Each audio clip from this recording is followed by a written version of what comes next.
Welcome to Hebrew Bible Insights, a podcast about making sense of the Hebrew Bible. I'm Matthew Delaney. I'm here with my co-host, Dr. Nathan French, and today we have a special guest with us. We have Dr. Gary Schnittjer, and we're very excited to have him on today. He's discussing his new book. We have Torah Story, the second edition, an apprenticeship on the Pentateuch.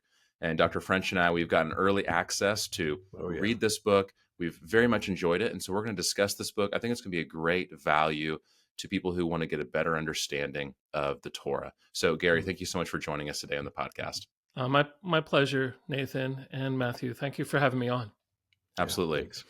I'm going to go ahead and say Gary is being very generous and is doing a giveaway. So make sure you check out the show notes. We'll put instructions on how you maybe will get a chance to get access to one of Gary's books. So before we dive in, though, in case someone's not familiar with you or your content, can you just introduce a little about yourself, how you got into biblical studies, and specifically, why are you so passionate about the first 5 books of the Old Testament? Sure. Yeah, I'm a professor of Old Testament at Cairn University, and so I teach Hebrew, and especially Torah and Prophets is my normal 9 to 5. I think, I don't know how much personal stuff you do, but I think I'm just like everybody else. We all have to put aside when we met our wives and kids as being the best day. But besides that, I used to think that the best day of my adult life was when I bought a snowblower, because, of course, before that, every time I'm in the driveway shoveling, I think I'm going to have a heart attack. And so what's going through my head is, this is the last thing I'm going to do in my life. My wife's going to come out and find me dead in the driveway with my snow shovel frozen in my hands. But I was wrong. The day I bought my snowblower was not the best day of my life. A few years later, just 2 years ago, we got to move into a condo, and I'm thrilled about it. The best day of my life was when I sold my snowblower, and I couldn't be more helpful at getting that thing in the back of the SUV. That's great. It's still my honeymoon period here at the condo, but I love nothing more than watching them shovel the snow. And this year's been a drag because of global warming, of course. But in any case, about the Torah. Gary, I think you win the award for the best podcast intro. That's great. Anyway, about the Torah, I think I came to the conclusion a long time ago, early in my teaching, that the whole Bible is Torah shaped. And so I realized there's really no good way to understand the prophets, wisdom, the Psalms, or the New Testament without really knowing the Torah. So that kind of motivated me to not only how I teach Torah, which was a little bit in contrast back in those days of the first edition of Torah Story, but it made me very excited to be invited all those years ago by Zondervan to write a textbook on the Torah. Yeah. Well, we're really glad that you've done this work. As we said before recording, Nathan and I really enjoyed it. At the end of the episode, I'll give some of my own thoughts on the book, but we've really enjoyed this. We're excited to be talking with you about this. Oh, yeah, it's great. So before we, I guess, go into the depths of your book, let's have you give an elevator pitch for your book. What is, just in a nutshell, what is the Torah, and why does it matter? I think one of my burdens is that the gospel of Christ begins with Torah. So the Bible starts, Bereshit, bara Elohim, et hashmayim va'et haaretz. In the beginning, God created the heavens and the earth. That's the beginning of the gospel. And so for us as Christians, we need to dive deeper than even creation, fall, Calvary, that there's a whole lot more, even in Torah, that unfolds into the gospel. So I'm reading Torah as a Christian, that's for sure. And I think in an elevator, I would assure the person that if they don't know Torah, then there's no way they're really going to know the gospel. There's no way they're going to know the New Testament. And so I think there's other important things besides those two things, but many Christians would agree with the importance of the gospel in the New Testament, and I just think that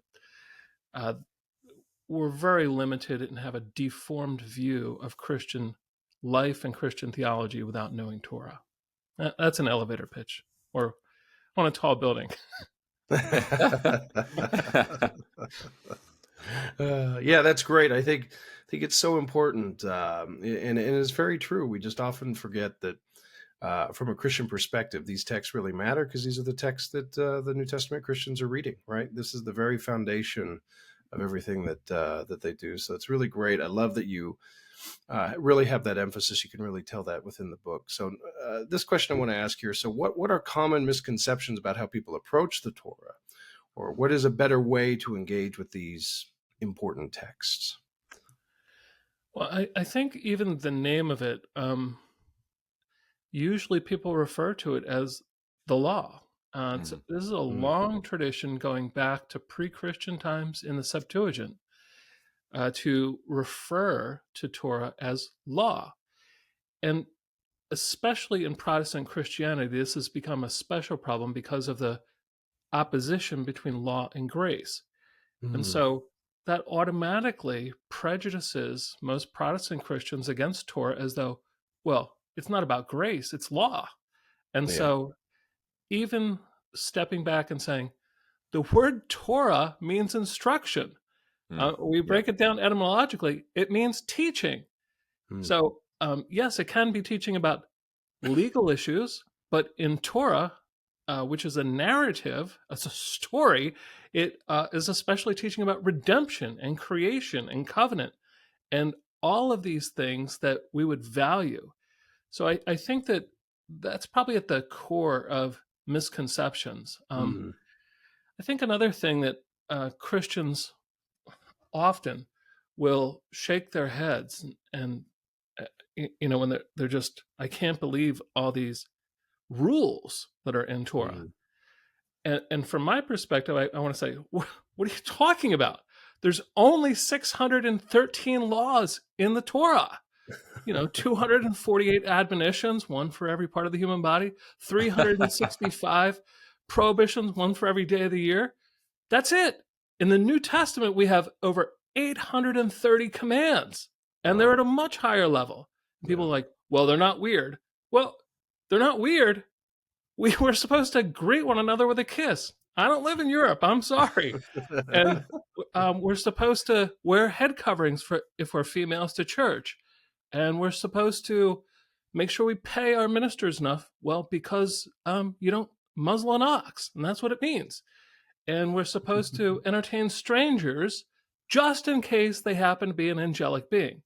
Like, I just don't think that Christians stop and think that the New Testament commands of Christ and his followers, they're at a much higher level. They're very picky. They're very weird. There's a lot of them that we don't obey. And so I think that Christians who kind of shake their head at Torah because of the rules probably are just used to the New Testament. I don't know what to say.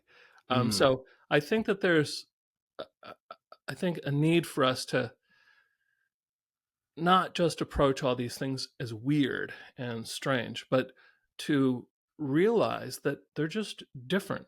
I mean, our own culture is very strange as well. I can't even imagine another later culture coming back and looking at the things we watch and do and talk about and thinking about how bizarre we are. So anyway, I just think that there's probably a basic disconnect between many Christians and Torah. And I think it probably begins because they don't know it and they're partially prejudiced against it. That's good. Yeah. That's a really helpful perspective because you make me think about when I started learning modern Hebrew. And I remember there was a student who every time Hebrew did something that wasn't the exact way English would do it, her response is, "This is so weird. Why would any language ever do this?" Right. And we think it's weird. and our teacher would be quick to say, "Well, English is weird," right? And give us examples that when you think about it, it doesn't make any sense either. Right. So it's a good point that whatever we're most familiar with, we probably we figured out how to explain away the weirdness. And Yeah. let's not let weird get in the way, because in reality, these are powerful, beautiful, inspired stories that are critical for us as Christians. For sure. So, diving into this idea that the Torah is a story, and I'm going to go ahead and preface, by the way, this interview, we will not at all be able to cover everything in the book. No. There is way too much, Yeah. and that's why I'm glad we had some listeners send in some questions, because there's too much to cover here.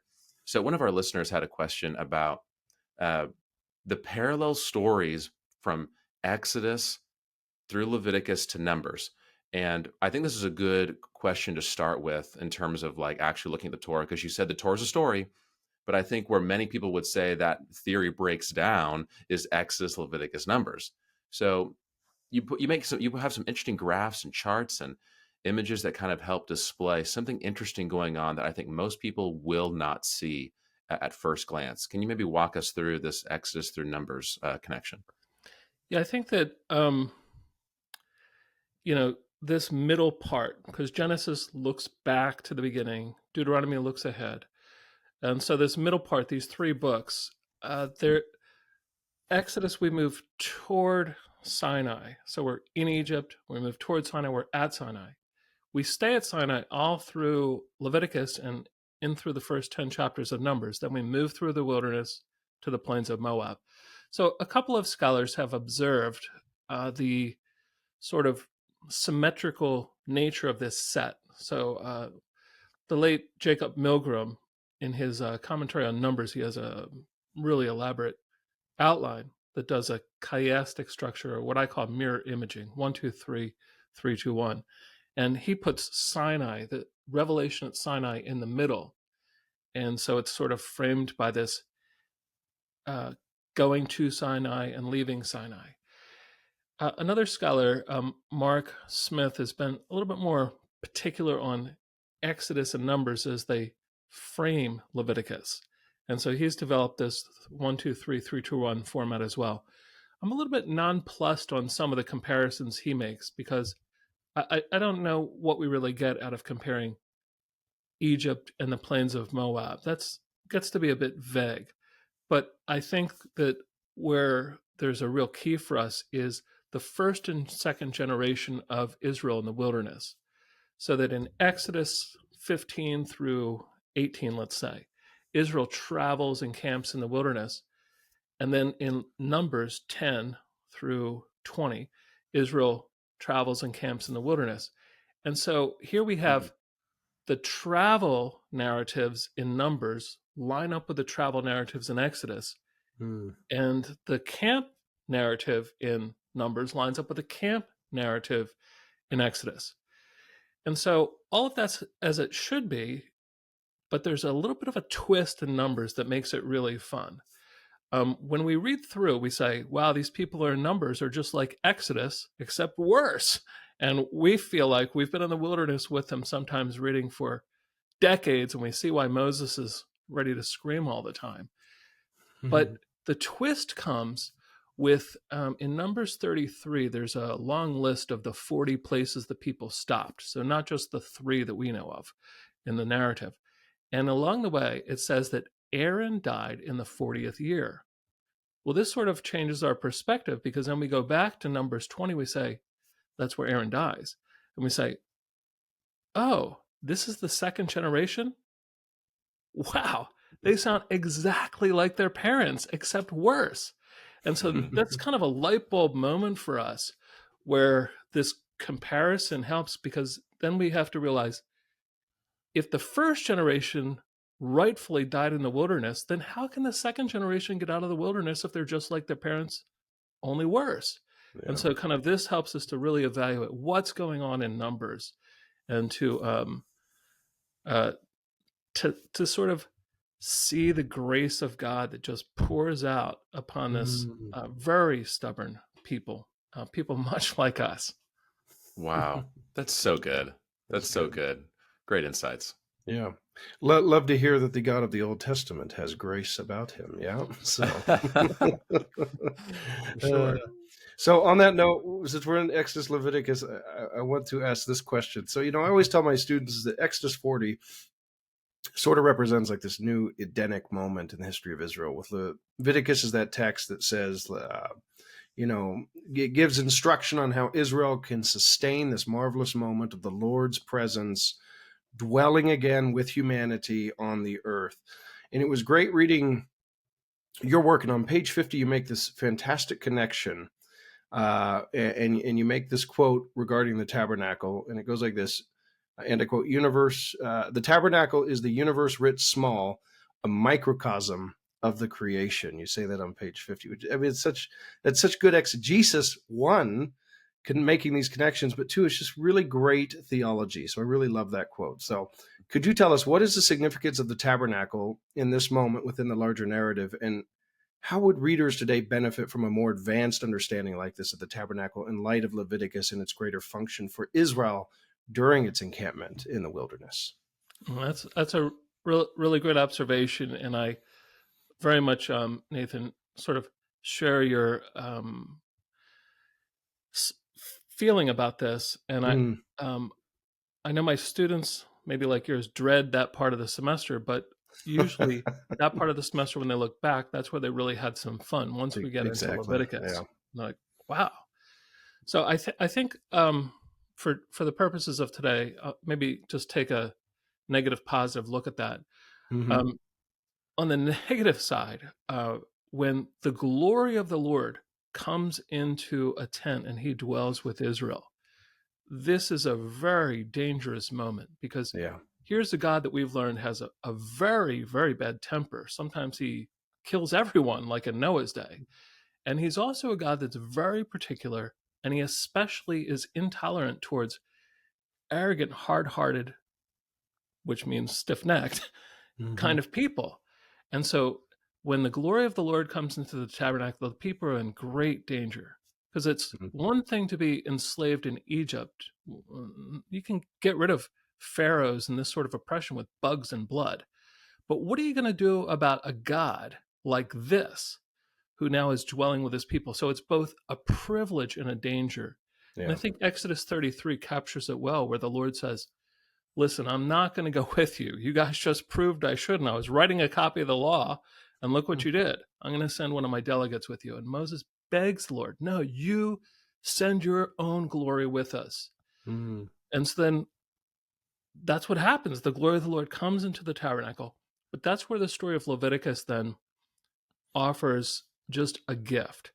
It begins the narrative this way, something to the effect, and so the Lord called out to Moses from the tabernacle, and he said to Moses, tell the children of Israel this. And practically the whole book of Leviticus is that story. It's the gift of God, instructions so that the people can bear the privilege of God's glory, because they're in great danger. On the positive side, I think that the other thing, and this is something I've thought a lot more about, that plays a role in the second edition of my book that didn't play such a role in the first edition, is when the Lord's glory comes into the tabernacle, Israel is instantly transformed into potential worshipers. What Leviticus is worried about is people need to be ever preparing to enter into the courts of the Lord. It's not just something for the priests. Leviticus 19 pushes further what the Lord said on Mount Sinai. You are a holy kingdom of priests. He says, be holy, for I, the Lord your God, am holy. So this reality of the Lord's glory in the tabernacle just changes life in an instant. So when we think about what Christians can learn, it's tragic that we have Christians today who think that worship can be compressed into part of the day, one day of the week. That's not the way Leviticus looks at it. Leviticus looks at it like, we need to ever be preparing to come into the courts of the Lord. Our lives are dominated by worship. That's who we are. We're potential worshipers of the Lord. Wow. So that's maybe a positive side that I've reflected more on in the second edition of this book. That's really good. That'll preach. So and good. it's the let your life be a living sacrifice that that New Testament language, but we're Yeah. just seeing that consistency throughout. This has always been about loving God with all of our heart, with all of our being, with everything that we have. And that's really cool. That's great. Let's do this. Let's ask one more question about the difficult part of the Torah. Because again, we got some, there's something that people think about quite a bit is when you say the Torah is a story, I think that many people it still is like, how can it be a story? Because there's just a bunch of laws in there. That's not a story. I wouldn't read a law book. How in the world, this doesn't make any sense. And you already alluded to, we need to kind of change our perspective. The word Torah doesn't mean law inherently. It begins with a bunch of chapters of narrative. So this isn't just a law book, but how do we make sense of the legal sections in Exodus, Leviticus, and Numbers? How is it that these are truly still stories? Yeah, I mean, that's really important, and it's something we have to keep coming back to. In Exodus, we call it the covenant collection in Exodus 21, 22, and 23. There's also the covenant renewal collection in Exodus 34, verses 11 to 26. We have the holiness collection in Leviticus, basically chapters 17 through 26. And then the Torah collection in Deuteronomy 12 through 26. So those are just the big collections. Besides that, we of course have the 10 Commandments and a whole bunch of one-off laws. In I think Exodus and Numbers, it's easy to see the dominance of the narrative, and the laws are embedded in it, and the story controls. I think probably where we have more challenges in Leviticus and Numbers, which are, these big collections with just a little veneer of story. But on Leviticus, if that's the worst case scenario, there are two stories in the book. In Leviticus 8 through 10, there's a story of the institution of worship. And in chapter 24, there's a story of the blasphemer. One common denominator, at least, between these two stories is people die. And so this kind of goes back to the thesis that I was talking about a few minutes ago, of the danger, the grave danger the people are in because Moses has bartered with the Lord and gotten his glory. So though it's a veneer of story, the story of God instructing Moses to tell the people at the head of every chapter it's really important. We don't just have a naked law collection sitting on the table. That's right. And it's an illusion for us to just take this naked law collection that we pull out of the Bible. I mean, it comes, even though it's a thin veneer, it hangs its hat on the book of Exodus and the book of Deuteronomy, the book of Numbers. So I think that we do something similar maybe with Deuteronomy. That's a whole different game, but there we're almost entirely listening to Moses.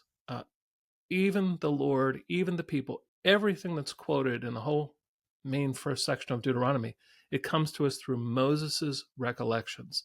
So it's his story of what all these things are doing and whatnot. So Yep. I think that it's right, and I don't want to diminish the importance of the legal collections in the Torah, but I mean, I did put it on the front cover of my book. It's the Torah story is really what's been missing in a lot of Torah scholarship previously. Nathan has talked before, not take us too left field, but has talked before about there are even law codes of the ancient Near East that when we actually take a look at the whole inscription, they're actually also framed within a narrative. Like the Code of Hammurabi, for example, this is not just here's a bunch of laws, that it's also framed within a narrative. So, right. Gary, you talk about this, how even if you have a book that the bulk of the content, the word count wise, might have a higher amount of legal material, it's still framed within a narrative. Like Leviticus, for example, begins with a narrative beginning, and God spoke to Moses from inside the tent. So really helpful. And what I would encourage anyone is when you get your hands on this book, he really guides you well. The tagline, this is an apprenticeship to the Pentateuch, is very apt. You feel like you have your guide there with you. And And it's really well organized too. To me, it has the best of a textbook and the best of a storybook in one, because it's really well organized. You can jump to any section you want, and there are a lot of great graphs and charts and images that at a glance you can download a lot of the big picture ideas. But also he speaks like a great storyteller. I mean, you guys heard Yeah. it with his snowblower. You feel that The true Yeah, story. now in a condo. Yep. This is a very true story. you feel that in the book too. And I think that's important, because I think it's important that someone who's saying that the Torah is a story, it should feel like a story when you read it, right? Because it could just be, Yeah. let me give you facts, and you should logically then know it's a story. But as you read Gary's book, it feels like a story as he tells it. Yeah. So, See. you have any thoughts on this, Nathan? Well, I love what you're saying with that, because I agree wholeheartedly. I also love, and that sort of goes into our next question here a bit, the way that you can bring then the critical aspects of the study of the Torah into that, but it doesn't overwhelm it, which can often happen when we dive into the very critical aspects of studying Torah. So you've done a brilliant job of interlacing that within the greater story and the greater understanding of the Torah in this book. So I just thought that was fantastic. Yeah. So I think it's just great for those out there teaching these courses on Torah. This would be a great book to use. Should we ask this listener question, Mati? What do you think? Yeah. Okay. Let's ask this. So All this right. is by far the most requested listener question that I got from multiple people. One of them asked it specifically this way: how should conservative evangelicals think about the documentary hypothesis? It seems very accepted among some Christian scholars and rejected by others. And I think there are a lot of Christians out there that just don't know what to do with it. And they see people on both sides of the aisle on this issue. So we could do a whole podcast episode on this, but do you have any thoughts on this? Yeah, let me get at that. I think I'll try to unpack it just a little bit too. But I think in Torah story, one of the burdens I had back at the time that I wrote the first edition, academics on both sides of the aisle were dominated by either proving or disproving these documentary theories. There was very little instruction about the Torah going on back in those days. So that was really the burden of Torah story, is not to get into all of these critical theories, but actually study the Torah first, because in my view, that's the priority. Unless we know the Torah, we really can't take steps into navigating critical scholarship. And I think I continue to feel the burden coming into the second edition of not allowing these critical theories to eclipse our first need to study Torah. Yeah. And having said that, I hope that students go through a book like this and study Torah and come to really know it and gain a mastery of it, will go on to more advanced studies. That includes various things, ancient Near Eastern backgrounds, but it also includes engaging the critical scholarship. Yeah. And so I think that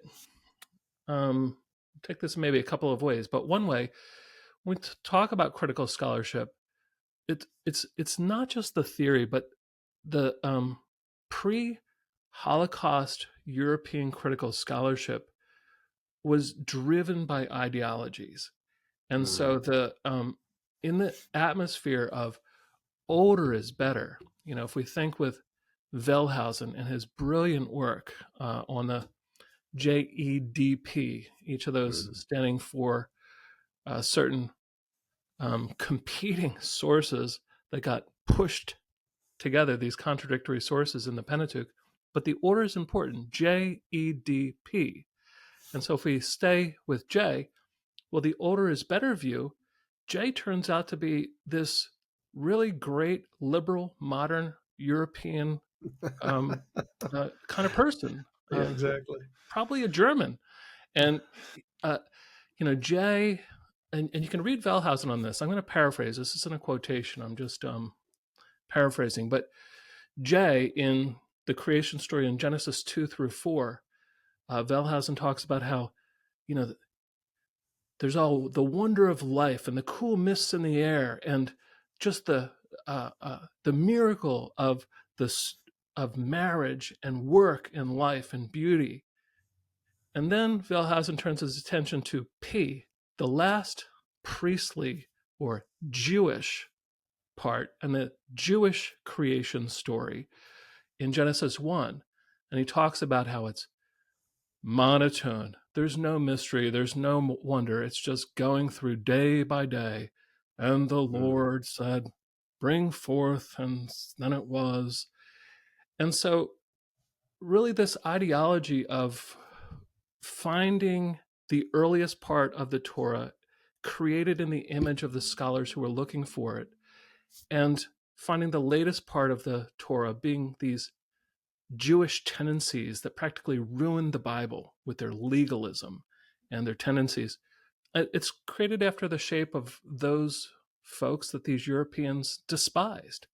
And so this sort of ideology is really powerful.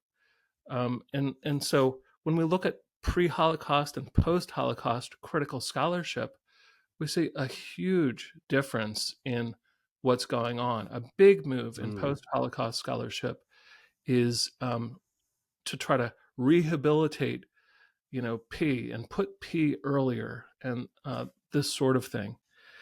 I think a second thing that is really important besides these ideologies is the way truth needs to be treated, or knowledge, in a very unreality sort of a way. That is, because the whole source theory is driven by contradiction, then there needs to be this static view of knowledge. And the expectation is that, the same thing needs to be said with the same words in the same way every time. And any difference, any development is counted as a high contradiction. And it needs to be that way to be able to prove the different sources. And so it's extremely unrealistic to think about a people like Israel being born and living across these very momentous years, going from being slaves to refugees to wanderers to invaders to would-be settlers, and to think that their literature is just going to keep saying the same thing over and over in monochromatic terms. that doesn't even make sense. And so I think there needs to be an allowance for difference without calling it contradiction, development, or advancement, without saying, oh, it's not the same word. That's a contradiction. Yeah. And so I think that all of those are very important. And I'm just a word for students. You probably do the same thing. I encourage my students, ground your scholarship in evidence. Follow the evidence. Don't. It doesn't matter where it goes. And that's really the thing. Higher critical scholarship, it doesn't use evidence. Otherwise, it wouldn't be higher critical. And so there's, that's viewed as, right, that's not higher criticism. That's based on evidence. And so I'm working my scholarship in an entirely different starting point from these older higher critical theories. But I think one thing I can say that's maybe practical for your listener's question, there's been some really great work done in evidence in the past few years. And so in Torah Story 2nd edition, I would invite your listener to check out the introductory chapter to Deuteronomy. There I'm highlighting some of the work done by Gordon Johnston, a Hittite scholar, and some of the work done by Sandra Richter in recent years. Both of these scholars have come to very different conclusions than some of the old school thoughts. And their conclusions are grounded in evidence, which makes them very compelling.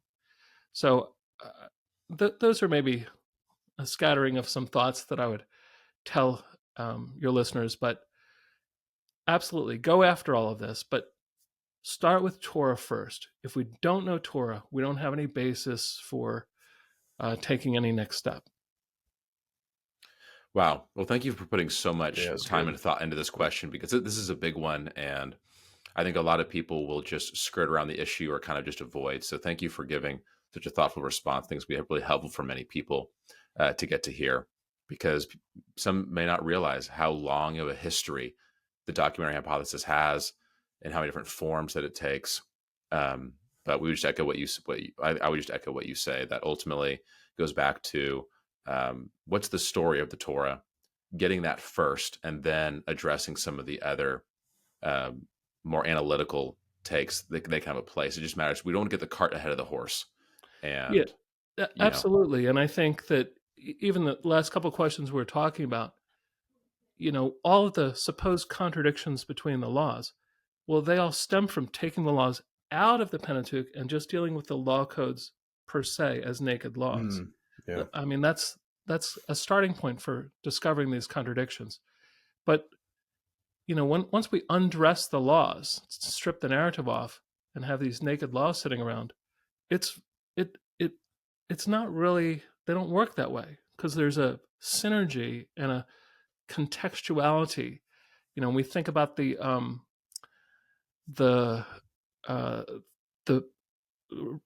covenant renewal collection in, say, Exodus 34, 11 through 26, that's very contextualized.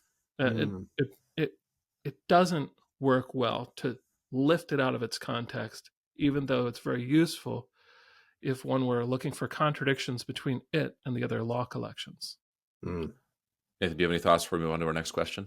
No, I thought that was very good. I think, when it comes to source criticism, I mean, like you said, I mean, it's very fascinating when you get into the discussion and you follow the different arguments and everything that's being said. But you are right. There can be that tendency when you get deep into it, where you find that some scholars are just reading sources and not reading Torah itself, if you will. And on another level, and this is something within source criticism that is, I think, most fascinating, is most source critics don't agree on where divisions are, where they lie. There's often such great disagreement that you follow one and you're like, there it is, I see it, I see the source. And then all of a sudden you've lost it when you go to the next one, right? So I think I'll add one more point. I think I did a blog piece. I don't know if it's called a blog, but whatever. There's a piece on the web that your listeners can look to. I called it "Say You, Say Ye," that handles a little bit of this, maybe taking the next step for some listeners. And I published an article called "Going Vertical with Love Thy Neighbor," where I mix it up in a more technical level. That's in JSOT. So those are two places that if a listener is interested in what I actually do and make the next step argument, those are places where I've put a few things out there, a little bit different than what I've just said here, but grounded in evidence kinds of things. That's great. Great. Well, we'll link those in the show notes for anyone who wants to follow on that. So another question here is how much closure does the Torah have? Because when we refer to the Torah, we have, a 5-book, selection. And even though we know, there's more to the story, it's kind of like the Star Wars trilogies. Yes, we know that's an ongoing story, but each prequel trilogy each trilogy has a little bit, enough closure, you could say.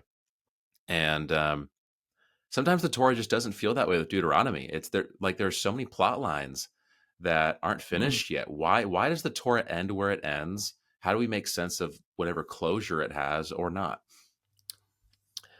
I think that's a really great observation, and it's probably not just true of the Torah. The same thing would be true of, we call it the Deuteronomistic narrative. Joshua, Judges, Samuel, Kings has some loose ends. Even Chronicles has some loose ends, and Ezra, Nehemiah has some pretty bad loose ends. So when we think about the Old Testament, we have these loose ends. Same thing with the New Testament. But you're right. I think the Torah, there is closure in a sense of, we have this promise to Abraham, I'm going to give you the land. So there's closure in a sense of the death of Moses, the preparation for entering the land of promise. Just as in the garden, we begin with, before you today, as choice between life and death. Moses says to Israel essentially the same thing. Today, where you stand as a choice between life and death. And I think that Deuteronomy especially it's a threshold. I mean, we're really between the wilderness and, we can still say it with the same sort of poetic sense, looking across the Jordan at the land of promise. I mean, we're there at that moment. And I think that these, I guess, loose ends or storylines, they get pulled out in the next books. So it is a serial. And so Star Wars might be a good example. So in Joshua, right, building off of the Abrahamic covenant and taking the land. The book of Judges, we might not be in the wilderness, but we feel like we're in the book of Numbers. So here we are in the land of promise, and it's as though it's the same people, but they're degenerating into themselves. The book of Samuel, there's so much there, so I hate to be reductionistic, but if we think about the high point in the promise that the Lord gives to David, and here we just see a convergence in many ways, but especially of the blossoming of the blessing of Judah and the promises made that one day a Judah king will come and rule forever. And so the specific allusions to the blessing of Judah in the Davidic promise are important. The book of Kings comes back around to worship, building the temple, and what's going to become of this temple that sort of takes over the role of the tabernacle in the hands of these kings, the patrons, and in these two competing kingdoms, the northern and the southern kingdoms of Israel. And then the prophets who preach to these kingdoms, Isaiah especially comes around in the second part of his oracles to a new exodus and a new creation. Jeremiah's one of the high points is a new covenant. Ezekiel with his new temple and the glory and the holiness that dominate his thinking. So I think when we think about the next steps in the Old Testament, you're right in a way that as far as closure, there's closure, but there's definitely some on-ramps that the later narrators and the later prophets take out, but they hardly make sense without Torah. Yeah. Yeah, I would say honestly, it makes it just a great story. We have cliffhangers. There's reason to keep reading. In that way, I guess it's like episode 3, Revenge of the Sith, because thinking about it, it's I don't know how much closure that or prequel trilogy really gives you. But anyway, I love how you even go through beyond Deuteronomy, the Deuteronomist history. I think we just don't realize how engaging the Bible is. It really is. So I think when people read your book, they're going to feel how engaging a story is. And part of what keeps stories engaging is there's tension. There's actually a plot. There's actually a problem. And there are things that happen along the way, and it makes you want to read the next page. So Right. your book does a good job helping us to feel that. Yeah. Nathan, do you want to ask the next listener question? Yeah, let's ask this listener question. This is good. So what key ways do later writings use the Torah in the Hebrew Bible and beyond? Wow. That's one of my heartbeat concerns. People that are not familiar with my book, in each chapter, I take a little part at the end. I call it Another Look, I think is what it's called. And most of those are dedicated to, okay, we've just looked at this part of the Torah. How do later biblical authors deal with this? And so there's kind of a little bit of a interaction with that. So that's a running theme through this textbook. And it's also something I've done a lot of work on myself. So it's an area of great interest. I have another book, The Old Testament Use of Old Testament. And if one looks at the chapters on the Pentateuch in there are hundreds and hundreds of places that the Old and the New Testament use Torah. I mean, there's no book of the Bible that's used more by later biblical authors than Torah. So that it's really powerful. If we take one example, I'll just go back and think a little bit more specifically to the promise that Nathan gave to David. And so there's a little bit of a wordplay there on house, right? There's the house of David, which is a dynasty, a kingdom, and the house of the Lord, which is a temple. Now, these two houses in this promise to David, they both are grounded in Torah expectations. So the house of David, as I've already said, is grounded on an allusion to the blessing of Judah. And so there's especially where we get to this idea of forever unfolds right out of the promise to Judah and is carried over into the Davidic kingdom. And in Deuteronomy 12, there's really a central law. We call it centralization, but it's really about when the people get to the land and Israel's decentralized, they need a central place of worship. And so there's allusion to this place legislation, if we want to call it that. There's an allusion to that in Nathan's oracle that really connects with the house of the Lord. And so here you have the house of Yahweh coming out of Deuteronomy 12 and the house of David coming out of Genesis 49. And what brings those together is when the Lord says through Nathan the prophet to David, your son will be my son. So all of a sudden now, the house of David and the house of Yahweh are sort of brought together in this really beautiful way, which sets up really the rest of the Old Testament in so many ways. So one of the major functions of the Davidic kingdom is to be the patrons of the temple and to be the supporter of the sort of worship that Torah called for among Israel. Wow. Yeah, that's really good. Making some great connections here all throughout Scripture. And that book you wrote, by the way, the Old Testament, use of the Old Testament, fantastic. In my classes, we just happened to do Joel and Jonah previously, and both of those books use Exodus 34. And so I think people will be surprised how often the Torah is mentioned. And this is important not just for New Testament studies, but like you said, Old Testament, doing Hebrew Bible study. I think some think about how does the New Testament use the Old Testament? But we forget that the authors of the Hebrew Bible, they're utilizing Scripture throughout, and the interconnections are very strong, especially to the Torah. Yeah, so I think that a funny thing happened. My wife was helping me proofread the second edition of Torah Story, and she had spent a couple of years proofreading Old Testament use of Old Testament. It's a very long book. And so she said to me one day, we need to talk. I'm thinking, oh, what? So she didn't have in mind that in first edition of Torah Story, I do all of this, right? These interconnections between Torah and later scriptures. She thought I just lost my mind having written OT use of OT and dumped all this into the second edition. And I had to actually show her in the first edition. I said, here, look, what you're talking about, it's here. It's in the first edition. This part's not new.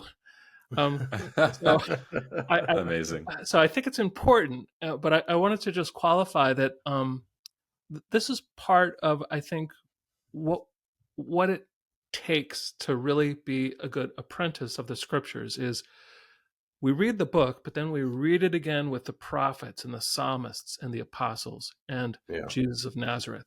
And so that's what those next steps are to do. They're sort of teasers to get us thinking in a more connected way. That's good. Speaking along these lines, I think for many Christians, we get familiar with one-liners in the Hebrew Bible that point to Jesus. Same with the Torah. A simple example is that the descendant of woman will crush the serpent's head. There it is. See, okay, the Torah points to Jesus in that way. But I think what we might not grasp is how does it point to Jesus as a story? And I think, at least for me, that's been a big part of my story, because I think, growing up, I imagine the Old Testament was more like an arid desert wasteland, and there were a few diamonds in the rough, if you will. And we decided we got to leave the diamonds in the desert because it's all holy technically. But man, it's a lot of work. You're going to be really dehydrated and really tired. But every once in a while, you'll run into another one of those diamond verses. And that's the purpose of the Old Testament, is it's a desert sand wasteland that holds diamonds. But then learning about how, no, this is an amazing story. This is all powerful and beautiful, tells the character of God. But with this question, I want to ask you is, how is it that the whole story points to Jesus, not just one-liners with the Torah? Yeah, so I think that's a really great observation, and I agree with you. I mean, that's something that we all feel the tension of, because it's so often the Bible is reduced to creation, fall, and as you said, we can even stop at Genesis 3:15 and then jump to the New Testament. That's it. But no, if we think about the Torah story, I put it in terms of a question. That is, how will the Word of God overcome the human revolution against the Word of God? So there's a sense of faith in that it Good. will happen, but that there's a lot of things going on. And so even if we kind of break that down into the books of the Pentateuch, in Genesis, the story's not over. The credits don't roll in chapter 3. That's the beginning of the story. And so there's this really dramatic story that winds up being about who will be the son with the birthright, who will be the son with the blessing. So the story of the Hebrew ancestors devolves into all this deception. And many people, even reading Genesis, still miss it, because Joseph winds up having this really important role, and he does get the birthright, but he does not get the blessing. That honor goes to Judah. And so seeing this really wonderful story with a double twist ending that runs to Judah, and then I would say Genesis 3:15 is part of this expectation that gets put onto the blessing of Judah. And then we move into Exodus. Here we're in the story of the Exodus from slavery, the revelation of God, the tabernacle, and the setting for worship. Then again, we're kind of reviewing, but we hit Leviticus. And so the centrality of worship and the idea of a relationship with God and redefining what it means to be God's people. And Numbers is so wonderful. We see how the New Testament, in places like 1 Corinthians chapter 10, will just drill down into this these wilderness stories. And we realize that the problem never was, the Egyptians, the Moabites.